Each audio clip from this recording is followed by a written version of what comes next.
Good morning to everyone. Thank you very much for your participation and for being able to connect yourself for our first joint symposium with CytoSorb on a Saturday noon. So my name is Victor Dayan. I'm president of the Latin American Association of Cardiac and Endovascular Surgery. It's an honor to be co-hosting, co-directing this first symposium with my friend Mateo Marin-Cuartas, who is the chair of the resident committee and member of the board of LACES. Would like to thank especially for Felix for arranging this joint symposium with CytoSorb. It's a very unique opportunity for Latin American surgeons to have the opportunity to have a direct contact with the prestigious speakers who would be presenting today, and to get to know firsthand the beneficial effects and how this interesting and worldwide product works. And just to put things into context, this last week we had a very complex patient with endocarditis, prosthetic endocarditis with a very septic shock, in which unfortunately, although surgically treatment could be performed, the postoperative course with systemic septic shock and hemodynamic dysfunction was an uneventful consequence. And I think this is one of the scenarios in which CytoSorb can be of extremely benefit. And I believe there are plenty other scenarios. So as ignorant in this product and how it works, I think this symposium, along with all other Latin American cardiac surgeons and perfusionists who are not very aware of it, will find this the presentations very fruitful. So I give the word now to Mateo so he can present our prestigious speakers who will be presenting today. Thank you. Okay, great. Victor, thank you very much for the nice introduction. So good afternoon for those who are in Europe, and good morning for all our Latin American fellows. It's a pleasure for me to be the co-moderator of this educational LACES CytoSorbents Symposium today. My name is Mateo Marin-Cuartas. I'm cardiac surgery and critical care resident at the Leipzig Heart Center in Leipzig, Germany. And I'm member of the board of directors of the LACES, the Latin American Association of Cardiac and Endovascular Surgery, as well as the chair of the LACES Residents Committee. Thank you very much for joining us today. And I'm sure that this symposium will be very educational for all of us. We have the presence of an international audience, and that's why all the talks are going to be in English. But since the majority of the persons in the audience are native Spanish speaker, we have simultaneous translation from Spanish to English. So you just have to click on the translation option in your computer, and then you can listen to the talks in Spanish if you prefer. Today we have the pleasure and honor to count on the presence of international experts with a wide experience using the CytoSorb. Their experience and knowledge will be absolutely useful to start implementing the CytoSorb therapy and technology in Latin American countries.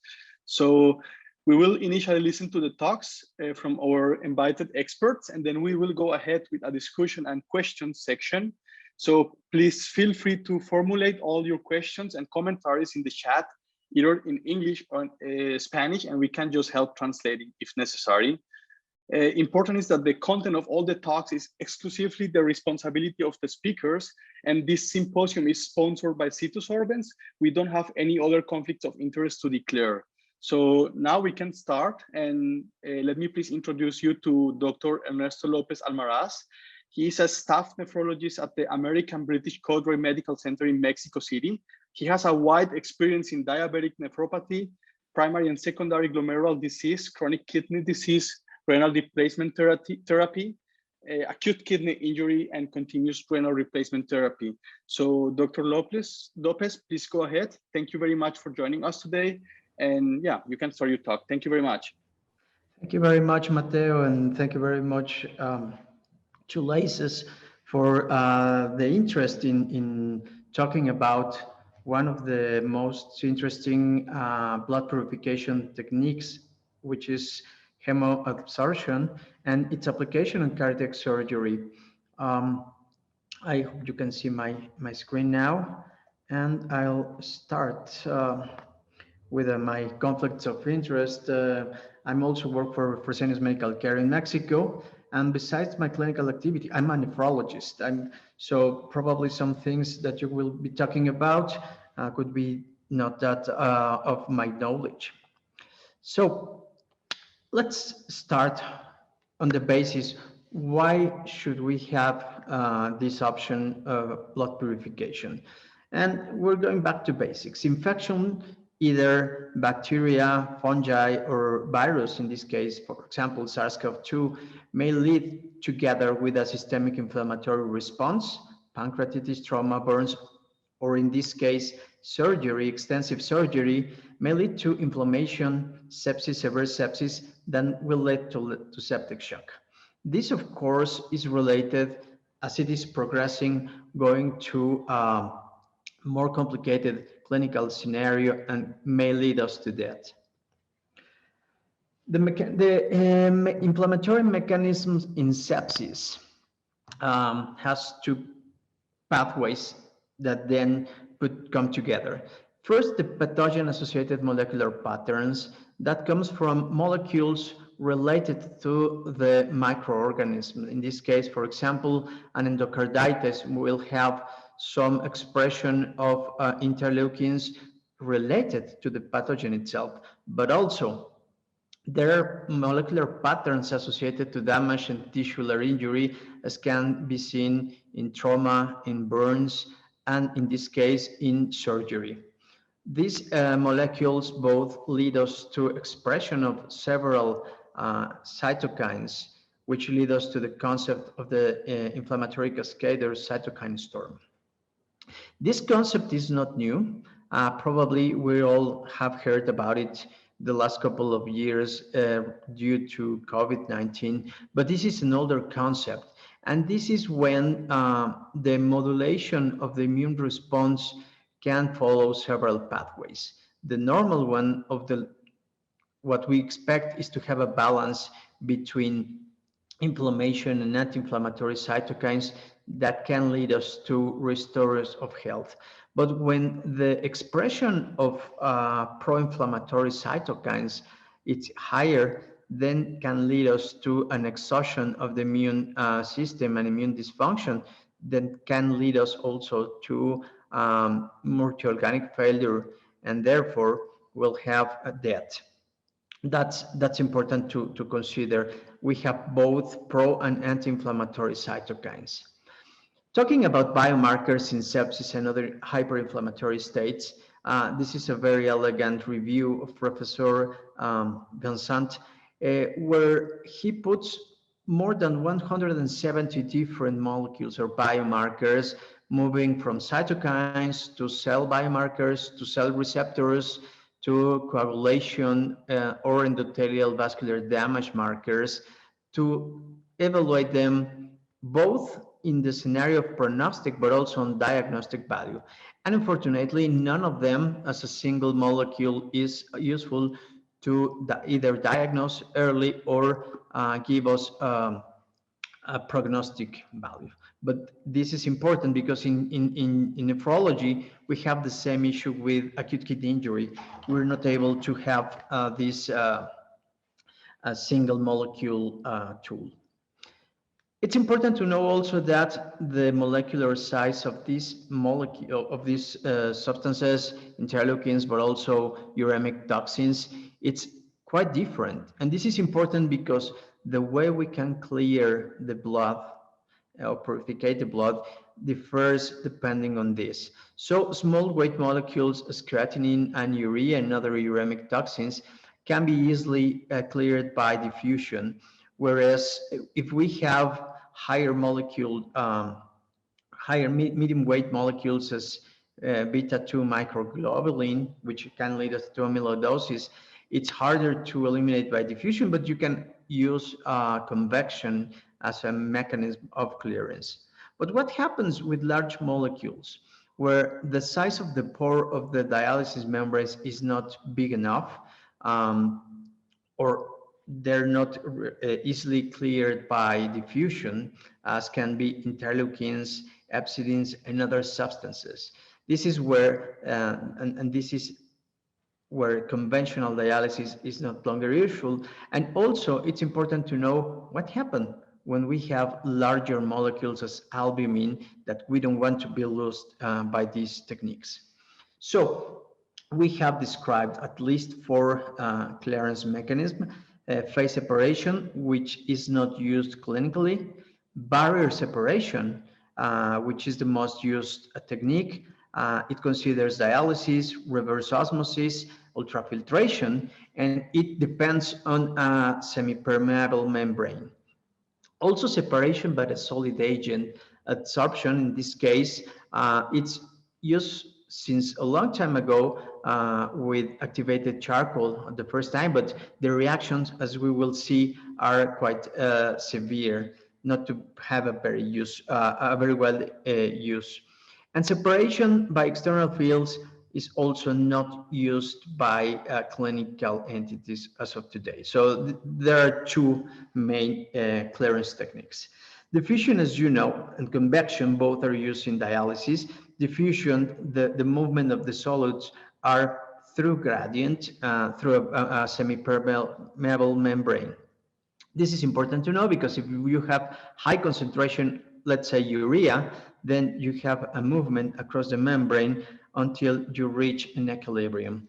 Convection, on the other hand, uses hydrostatic pressure to move water across the membrane, and this can help us to move bigger molecules, but not that big as cytokines. So adsorption, it's the third one that can integrate now as a blood purification technique. The rationale for the use of adsorbents in blood purification, it's have 3 main points. The limited efficiency we have on HD, as we mentioned before, we would like to have a selected absorptive process if possible, or in this case, size exclusion, to remove the substances we would like to do so.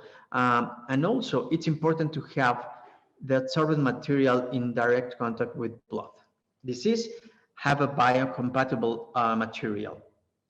It is important to mention that a couple of techniques used to liver support, as are Mars or Prometheus, both use plasma or albumin circuits to have these adsorbent capacities, not direct blood.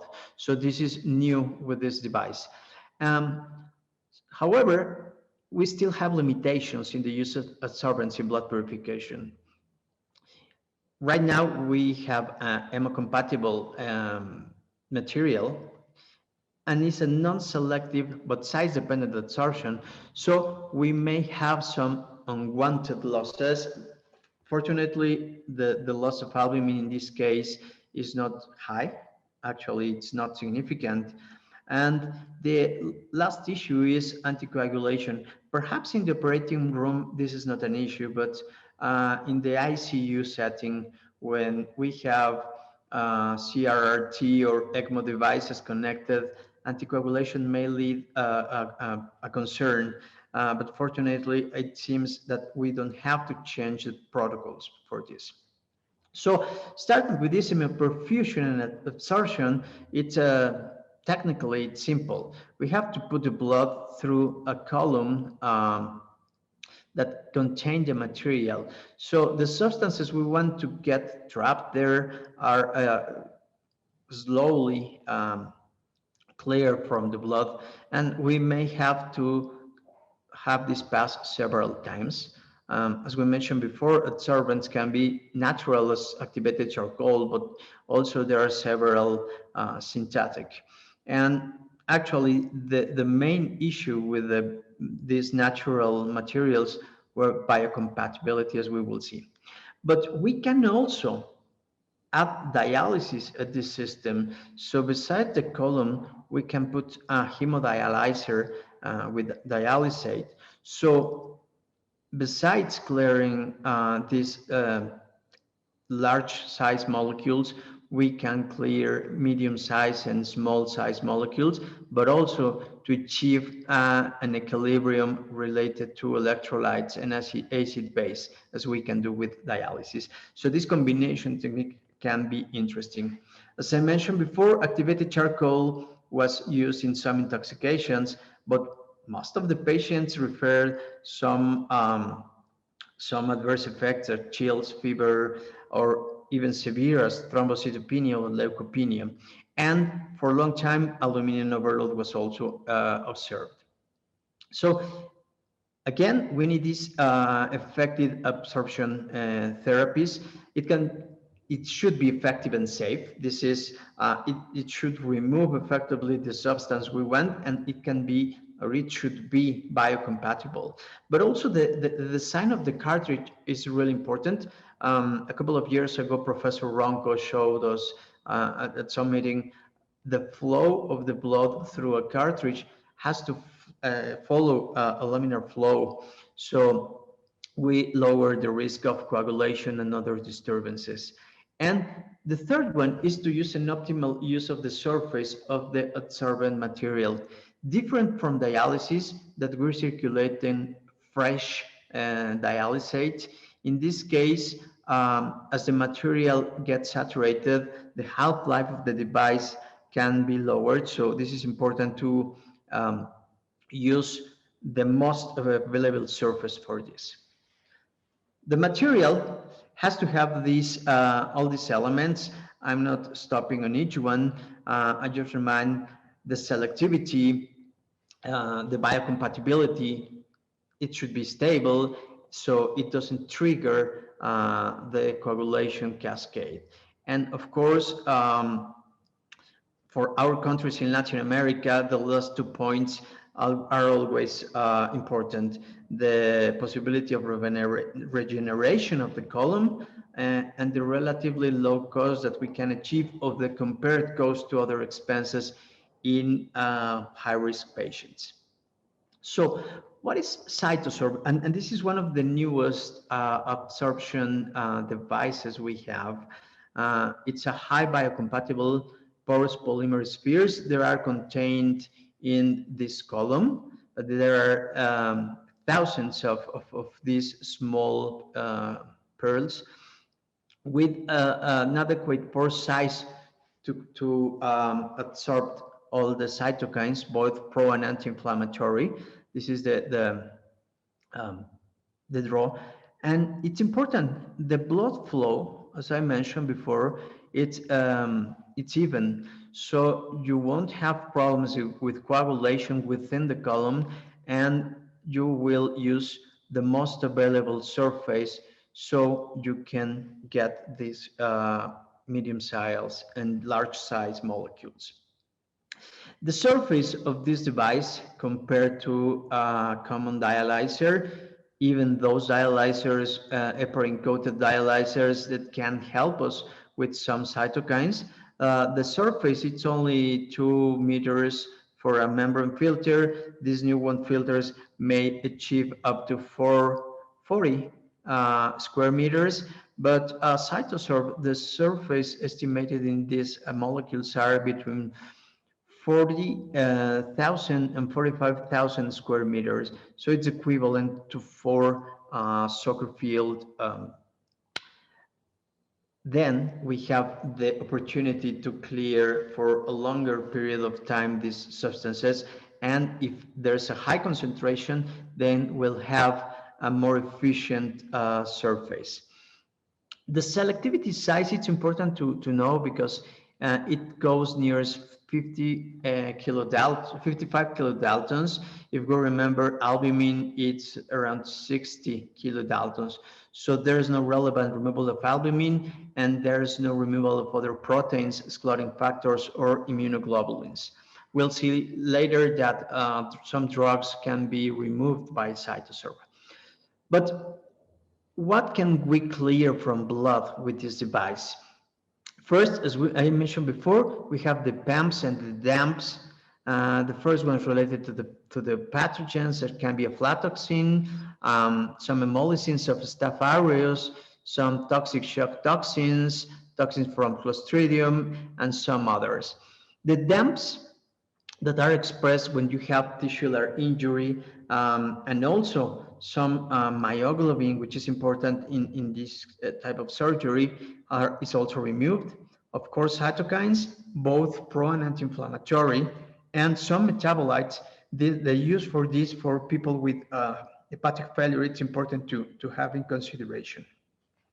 So this is what we've been discussed in the upper part of this diagram. We have some of the molecules already mentioned, but also we have to consider that some hormones can be removed at some point by CytoSorb, and important, it's antibiotics and other drugs. It can be some anticonvulsants. It's important to know that, but also some antidepressant that can lead to cardiac problems, as venlafaxine, when there's intoxication. Interestingly, rivaroxaban and ticagrelor are also observed in this, and it's important for our patients that will have to go to an urgent surgery and were actually on those drugs to be removed.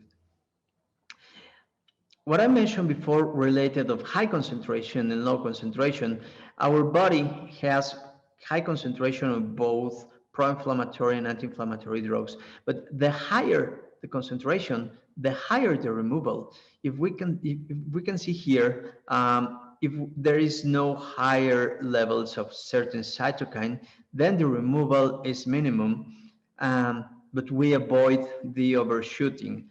When we discuss that related with sepsis and when we use some monoclonal antibodies, the use of these lead us to a persistent immunosuppressive state, whereas this device won't immunosuppress our patients. And this is really important. And this is also during the use of the device, not longer, not several weeks later, as we're seeing. So the different damage coming from infection or from trauma or tissue injury, we have similar response related to the release of cytokines and the control of them, and the effect to avoid multi-organ dysfunction is the objective of this therapy. As we've been mentioning, there are several steps to manage hyperinflammatory states. Of course, the optimal pharmacological approach and the removal of substances that can lead to this. An adequate multi-organ support is fundamental, and the prevention, if we can, of this damage to other organs. And of course, consider extracorporeal immunomodulation therapies. Again, this is another example of what happened when we have these higher pro-inflammatory cytokines compared to anti-inflammatory cytokines.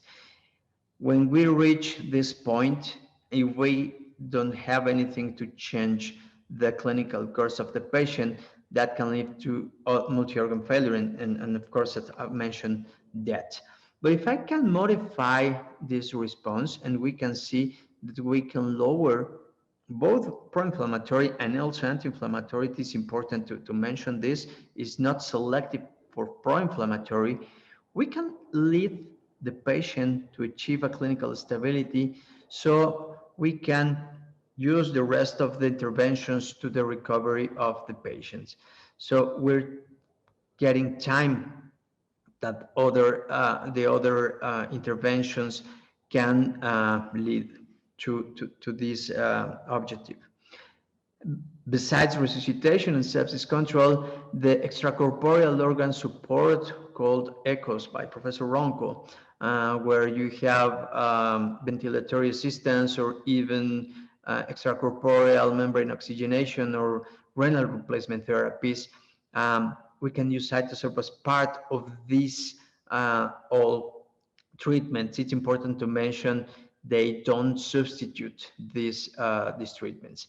And it is important also the versatile of this device that can be used in the operating room with extracorporeal circuits during the surgery, but also can be used after the surgery as part of cardio-pulmonary support, or either form of renal replacement therapy, both the CRRT, but also the intermittent dialysis, as we can see here, or the hybrid therapies.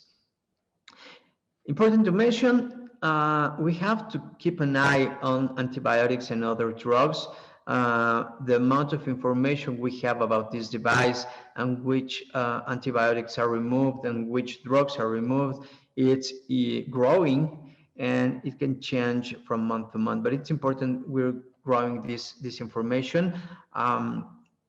Actually, I think Alex and Felix can help us to have the latest version of this information about which drugs are removed by CytoSorb. Now, about the clinical evidence of CytoSorb, I'm going fast. In August 2015, there were about 5,500 treatments with CytoSorb. By May last year, there were 88,000, and this year we are over 100,000 cases, with more patients treated with CytoSorb. So the clinical trials are also ongoing for certain indications, cardiac surgery, ECMO support, sepsis, and these trials can be reviewed here. But the rationale of the use of hemoadsorption for these hyperinflammatory states come actually for these dates, 2014, 2015, to some opportunities we have. But the first randomized controlled trial with this treatment, well, not control, but randomized trial, was this performed with this group of experts, 97 mechanically ventilated patients with sepsis, septic shock, and acute lung injury were randomly assigned for CytoSorb. I have to be very specific here, 6 hours per day for up to 7 consecutive days. And the outcomes looked here were interleukin-6 concentrations at the beginning and at the end of the study. And there were other variables evaluated as survival and another clinical scenario. So the elimination of interleukin-6 in these patients was really fast. We can see this important reduction in the first 3 hours of treatment, whereas in change of days, we see a dramatic response in the first couple of days, and then the change wasn't that important. But that's because the amount of IL-6 was really low. So what we learned in this trial, we found that it was safe, no problems with coagulation, no problems with biocompatibility. The efficacy was demonstrated in their outcomes with IL-6 removed, but it was a suboptimal protocol to demonstrate clinical outcomes. And actually, there's still a problem to evaluate when to start treatment with CytoSorb. There was no evaluation of hemodynamic parameters, and the treatment was only 6 hours a day. So we don't know by then what can we achieve with this time. And the population was really heterogeneous, and this is a continuous problem with critical care patients, the randomizations. So these are the indications right now for the use of CytoSorb to remove inflammatory mediators. And again, I want to emphasize the use it in surgery, which is the issue of this talk. One point related, besides cytokine removal, it seems there is some evidence that this cytokine removal may lead to a more stable vascular barrier. As we know, these critical care patients and very inflamed patients have always a vascular leak due to high capillary permeability. And it seems that this is also reduced by the use of CytoSorb. These are in vitro studies that may show this reduction, which also may help to improve the clinical condition of the patients. So this is the transendothelial resistance evaluated in these cells, and after treatment it was really lowered. So this can be one of the mechanisms associated to this information. What other outcomes are reported? Actually, there are several series of cases, isolated cases, when we can observe at least consistently a couple of outcomes. Reduction in IL-6 and other inflammatory biomarkers, a reduction in the use of pressors in the first hours of treatment, and there's a reduction in mortality when we consider the scales used, SCAN-B, SOFA, or Apache.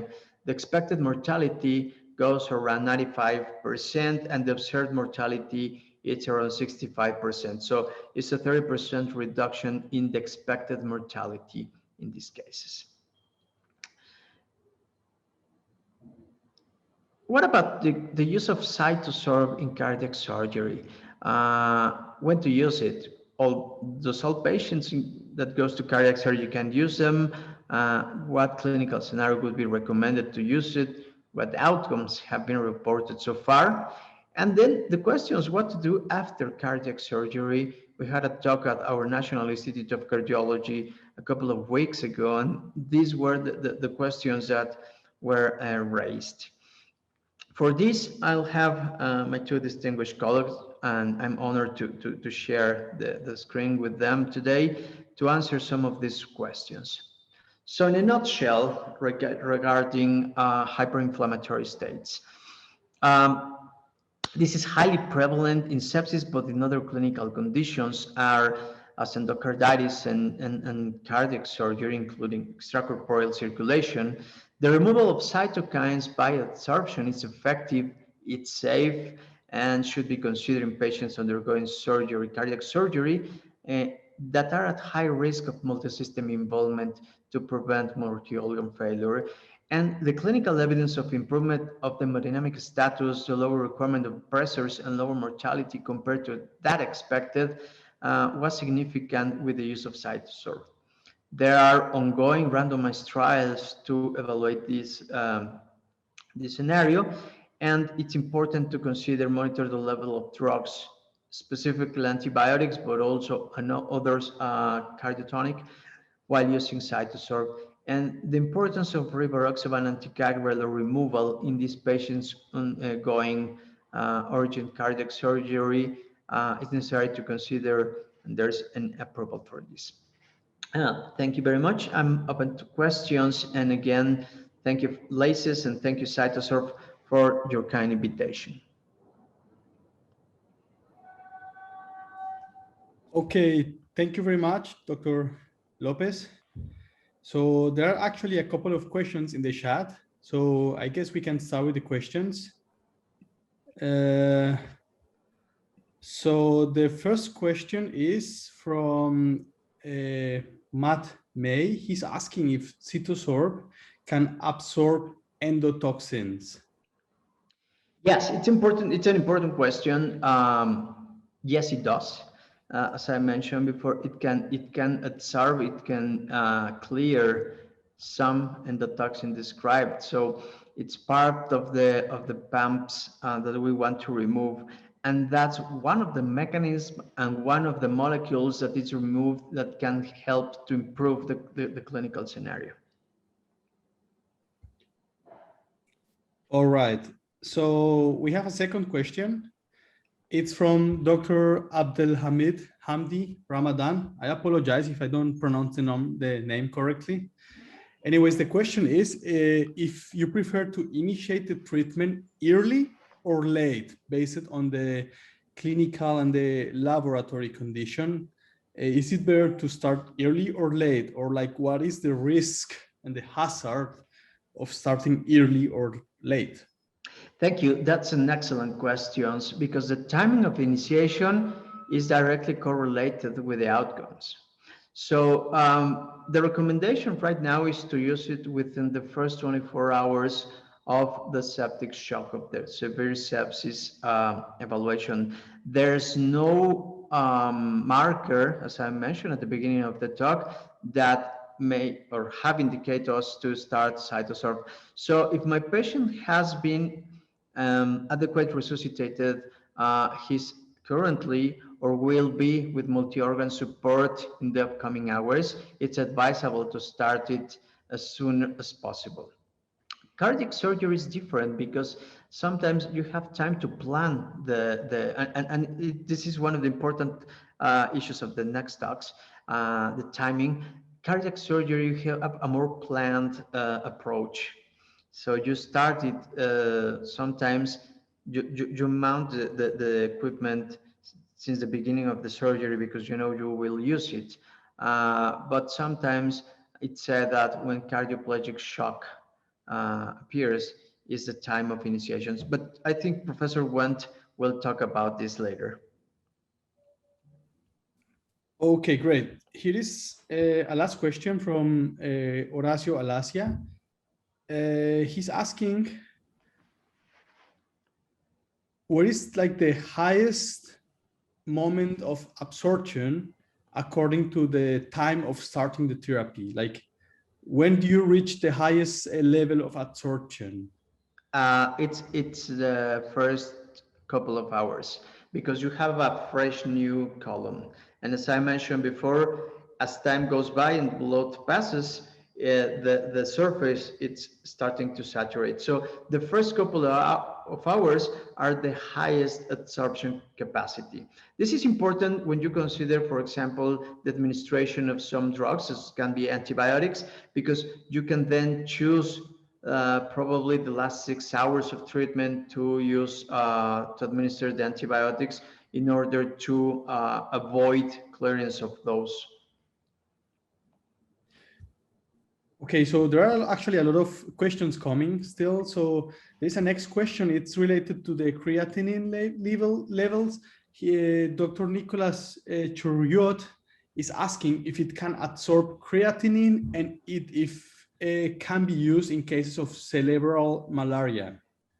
Okay, the absorption of creatinine, it's possible because of the size of the molecule.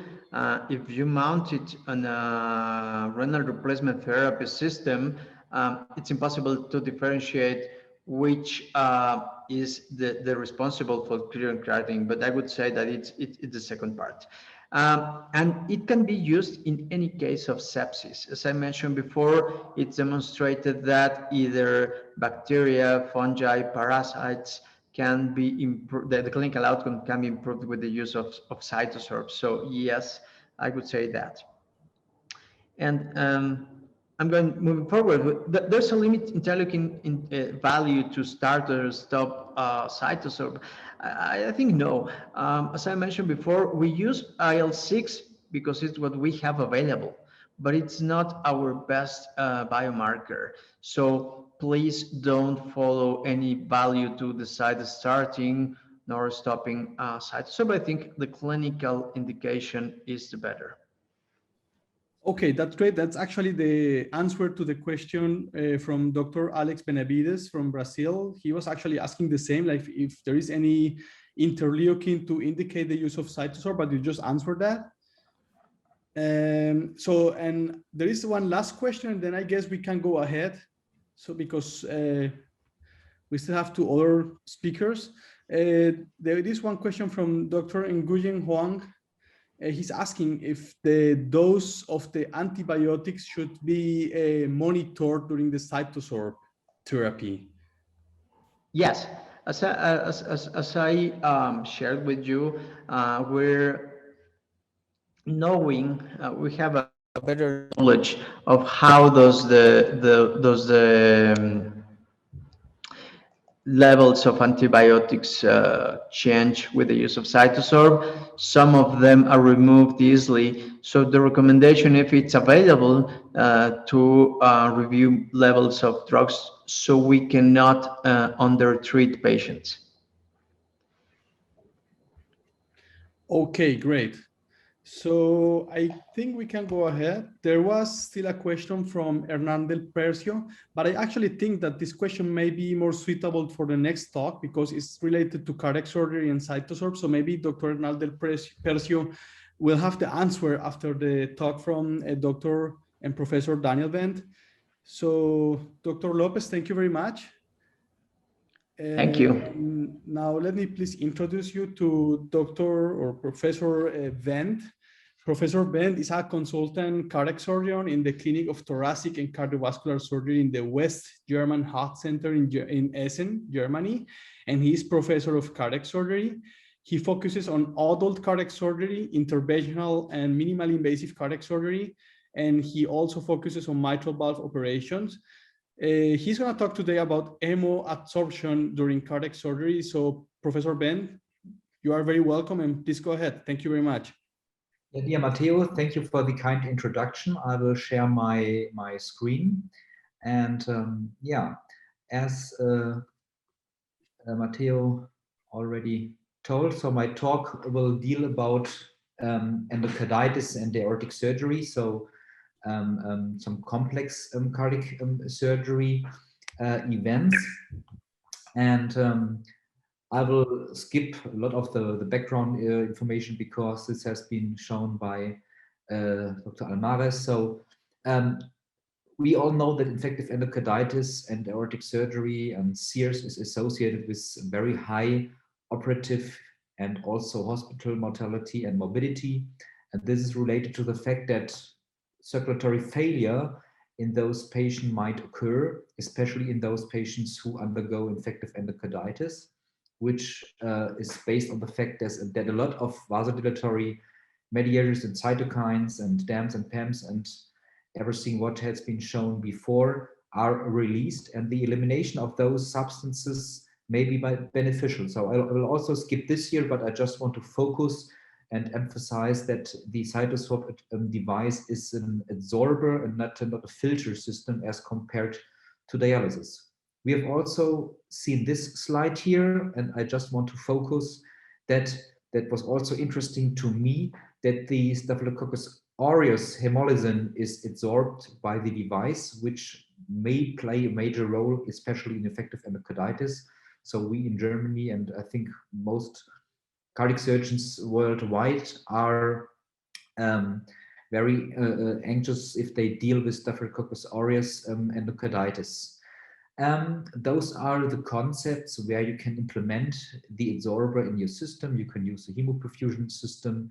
You can put it on a dialysis system, pre or post the filter. As we already heard, you can even put it on an ECMO, pre-operatively or post-operatively, on the veno-venous or veno-arterial ECMO, and on the left lower side, you can see the connection into the heart-lung machine.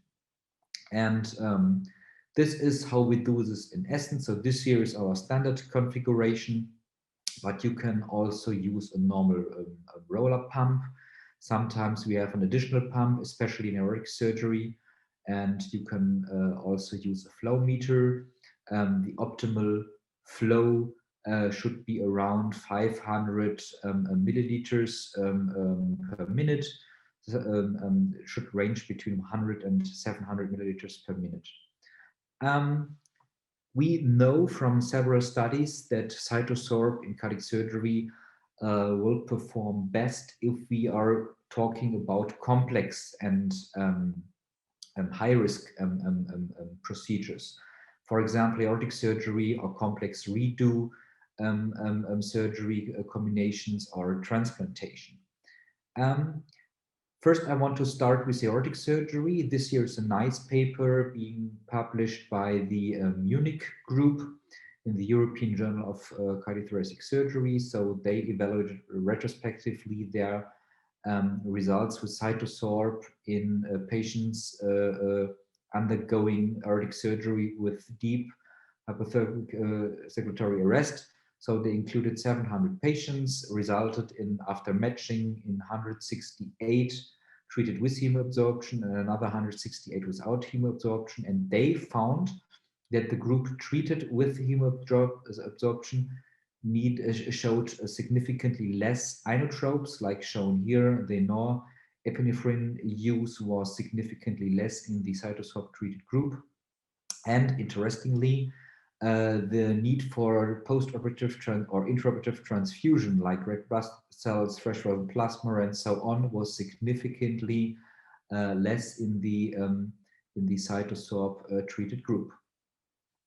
Then they did a subgroup analysis, and they looked into those patients who presented with an acute aortic syndrome, so really acute diseases like aortic dissections. And again here, they, as shown at the nearly last line, a less need for intraoperative fibrinogen use, and also for red blood cells. Another interesting study showed that interestingly, the cerebral oxygen desaturation was less frequent and from the time period shorter in a CytoSorb treated group. So they used the NIRS system, evaluating the cerebral oxygen saturation during aortic surgery with deep hypercirculatory arrest. Going to endocarditis. So this is really a complex surgery, and we know that, or in Germany, endocarditis is still increasing, and this is related to the fact that patients are getting older, as shown here. So 50% of the patients are younger than 70 years, so 50% are older than 70 years. And the number of valve procedures being performed in Germany are steadily increasing, also related to the fact that a lot of transcatheter valves are implanted. And the first paper evaluating CytoSorb treatment in endocarditis was published by Professor Träger from southern Germany, and he evaluated 39 patients with proven infective endocarditis who were treated with CytoSorb, and he matched them and compared these patients to a historical group of 28 patients. So he observed better clinical results for the CytoSorb group. However, he included all kinds of valve endocarditis, like aortic valve, mitral valve, tricuspid valve, so a kind of potpourri, and the results were not that stringent and clear because he included everything. So therefore, we aimed in Essen to evaluate the effect of intraoperative hemoadsorption with endocarditis only with the native isolated valve being affected. And we included between 2014 and 2018, 58 consecutive patients with proven acute infective endocarditis of the native mitral valve. 30 patients were treated intraoperatively with hemoadsorption, so with CytoSorb treatment, and group B, another 28 patients, no hemoadsorption was used. It was up to the surgeon. The primary endpoint of this study was the occurrence of postoperative sepsis as defined by the latest sepsis 3 criteria. We had a lot of secondary endpoints like overall in-hospital mortality, need for postoperative vasopressors, and so on. This was published in 2020 in the Annals. And if we look to the preoperative data, it's a quite crowded slide here, but we did not have any significant difference preoperatively in regard to demographics between the two groups. So both groups are absolutely comparable. However, this was not a randomized trial, but there was not a significant difference in regard to preoperative data. The same goes for operative data, so no significant differences. So the same time between diagnosis and surgery, only isolated valve surgery, also in combination with CABG, CPB time, ACC time, no significant differences between the two groups. However, if we look to the primary endpoints, we observed, interestingly, a difference in sepsis-related, in sepsis and in sepsis-associated mortality as defined by the sepsis 3 criteria. So we found a significant difference here. Other secondary endpoints were not affected. And we had significant differences in regard to procalcitonin levels and also to post-operative lactate levels, shown here in this slide. The reviewers of this paper asked us to perform a regression analysis to find maybe other influencing factors, and we could evaluate and find the Euroscore 2 to be a significant predictor for post-operative sepsis-related deaths. So this was the only significant parameter, and therefore we went back into our data and performed another analysis in regard to the Euroscore 2 value. So we did a retrospective comparative propensity score matching of all patients being operated in the same time period of 2014 up to 2019. We found nearly 250 patients being operated for infective valve endocarditis. We included only patients with, per definition of the Euroscore 2, high Euroscore, which is a cutoff of 8%. We resulted in another 104 patients. Then we did a meticulous propensity score matching. The factors are shown here for matching, and we resulted in 35 patients being treated with CytoSorb therapy and another 35 patients served as a control. Again, here, after matching, no significant differences in regard to preoperative factors and also intraoperative factors, so no significant differences. Also in regard to the underlying species of the germs, of the pathogens, no significant differences. However, only in regard to Streptococcus species, more patients of the hemoadsorption group had this underlying pathogen in this study. And again, here we resulted in a significant difference in regard to sepsis-associated mortality, and interesting, more patients in the control group needed post-operative re-intubation due to respiratory failure.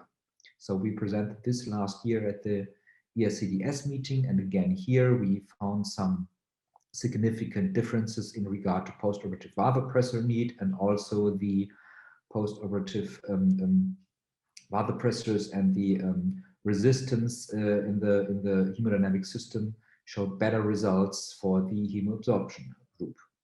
On the other hand, just recently, a comparative retrospective single-center study from Switzerland evaluated the same, so hemoadsorption during cardio-pulmonary bypass, also patients undergoing infective endocarditis, and they could show these. Here are the patient characteristics after inverse propensity score matching, so also no significant differences. But in regard to post-operative results, they could show worse results, interestingly, for the CytoSorb treated group. So more patients in the CytoSorb group had a higher need for post-operative vasopressors like milrinone or norepinephrine. And interestingly, the CytoSorb treated group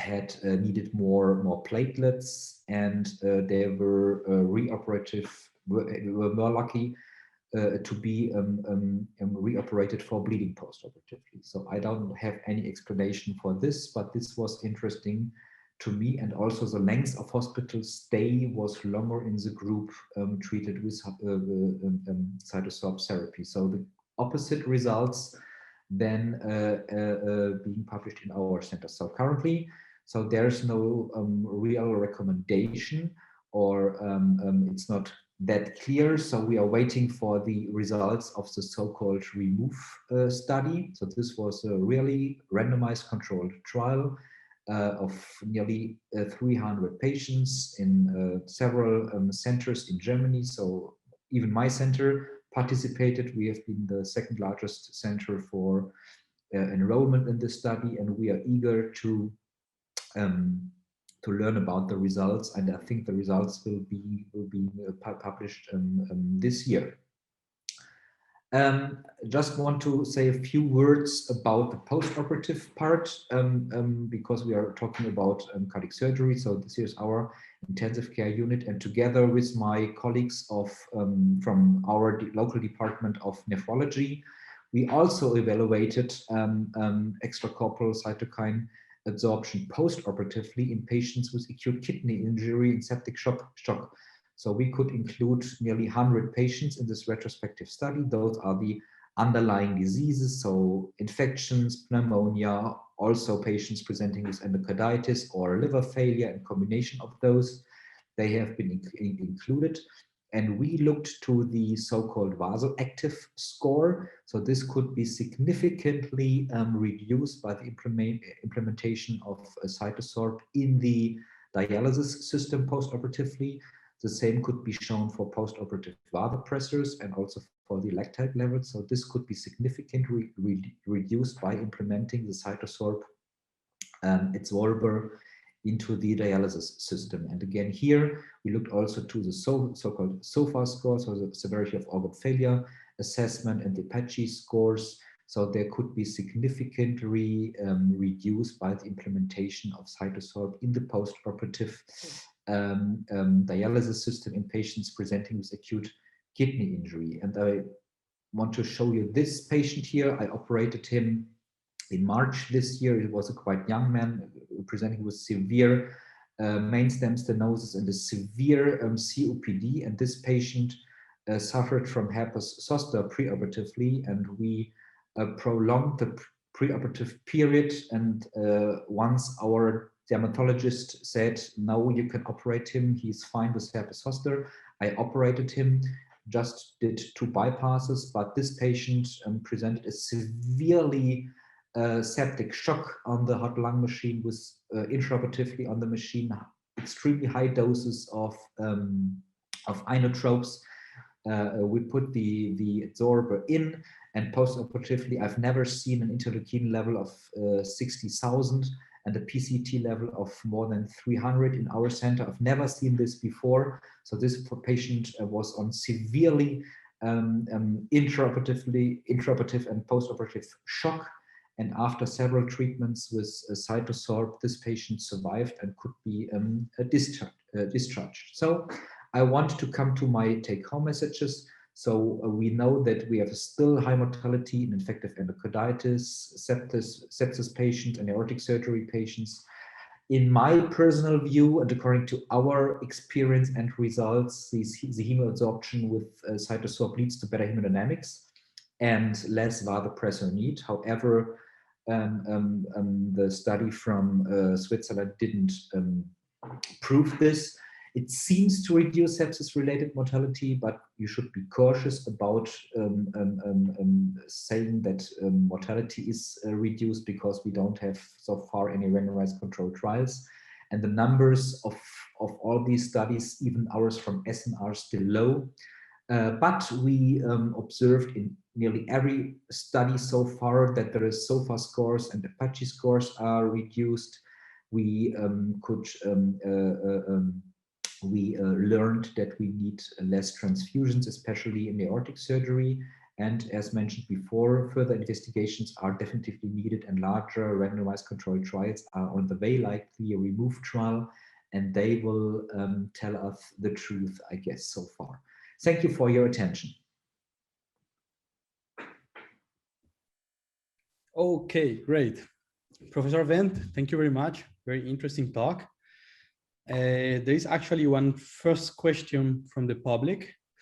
Dr. Let me see. Well, there is a first question, and then I can give you the next one. The first question is that if you recommend or not the use of CytoSorb for the cardio-pulmonary bypass as a standard measurement in cardiac surgery to reduce the inflammatory response, or just in those people where you think they're going to have a long cardiopulmonary bypass time? It's a good question. So I would not recommend it for not recommended routinely in any patient, because usually patients have good results, but absolutely right, if there is a high risk for intraoperative or post-operative sepsis, like long cardio-pulmonary bypass, long cross-clamp, or even if the patient is intubated before skin incision and then shows a dramatic increase in vasopressor need, then I would implement the CytoSorb adsorber, but definitively not for routine cardiac surgery. Okay, now Emilio Ray has a question, so I'm gonna open your microphone and you can talk now. Can you talk now?